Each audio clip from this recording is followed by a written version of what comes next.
PM going to SCO but PM not going to UN. इसका significance आप देख रहे हैं? बिल्कुल इम्पोर्टेंट है. Why should we go to UN specifically when UN has no independent authority to take a stance on any global issue? Where was this United Nation in condemning Pakistan जब पहलगांव का attack हुआ था? उस time पे ये कह रहा था कि आप रिस्ट्रेंट कीजिए. So UN today, as India has learnt, is that it's basically an extension of the Americans. वो अमेरिका का प्रोपोगेंडा विंग है. वहाँ पर जाकर कुछ भी एक्सपेक्टेशन रखना नहीं पॉसिबल है. इनफैक्ट मेरे हिसाब से we should not even send our external affair minister. हमें अपने MOS MEA को भेज देना चाहिए, या वो भी नहीं तो फॉरेन सेक्रेटरी जॉइंट सेक्रेटरी को एक MEA के भेज देना चाहिए, और वो भी अफ्रीका डिवीजन के. The best thing I'm seeing these days is कि Trump keeps on tweeting, speaking, and हमारे यहाँ से जयसवाल साहब spokesperson, वो रिस्पॉन्ड देते हैं. JSXP बोलेंगे और कोई नहीं बोलेगा. हमारे लेवल पे JSXP का कोई ब्लैंड स्टेटमेंट PIB देगी या फिर उनकी which is very clearly the equivalent we are trying to tell America कि ठीक है, आप जो स्टेटमेंट देंगे उसका रिस्पॉन्स हमारे यहाँ पर इस लेवल पे मिलता है, तो आप कल को आएंगे तो आपको एयरपोर्ट पे ये लेने जाएंगे. और नवारो का जो स्टेटमेंट आ रहा है आजकल रोज बेचारा कुछ ना कुछ, I mean one is feeling pathetic कि he actually thought कि he can do a poll on Twitter, on X and win. हमारी पॉपुलेशन देखिए भाई.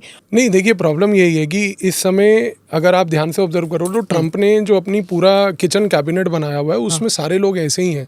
आप कभी वो JD वैंस का उसका रवैया देखो कि ट्रंप कुछ बोल रहा होता है वो नौकर की तरह खड़ा होकर एकदम ताली बजाने लग जाता है. मतलब see he wants to become the next president. Not even Cook and all these CEOs जिनके साथ ब्रेकफास्ट मीटिंग में बैठे थे, they were obviously so grateful. We are so grateful. So problem यही है कि ठीक है, उसकी साइकोलॉजी वैसी है, उसका मेंटल साइकोलॉजिकल प्रोफाइल ट्रंप का वैसा है.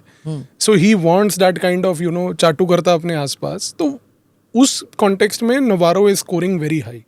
So he's really making good brownie points. Let him do that. मेरे को तो लगता है कि ये engagement farming he is doing कि जान के इंडियंस को तंग करो, रोज रोज कोई स्टेटमेंट दो एंड मेरे फॉलोअर काउंट बढ़ते जा रहे हैं. वो भी बढ़ेंगे, लेकिन सबसे बड़ी बात ये है कि what Americans don't realize is that we people never forget and never forgive. ये जो आप डिस्ट्रस्ट इंडिया के साथ पैदा कर रहे हो ये स्टेटमेंट्स देके ना, ये आपको रिकवर करने में अगले 2 डेकेड्स लग जाएंगे.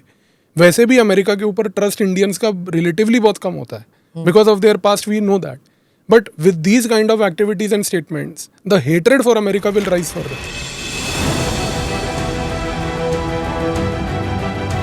Namaste, Jai Hind. You're watching ANI podcast with Smita Prakash.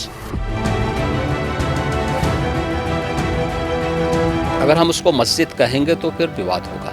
The issue is टूटा है क्या भारत? 400 पार का मतलब ये है कि संविधान खतरे में है. क्या हम लोग ये निर्देश देते हैं कि फला को गिरफ्तार करके जेल डाल दो? वही तो कह रहे हैं सब. ये बेबुनियाद निराधार आरोप. सच्चा सुनना चाहो देखो स्मिता प्रकाश ANI.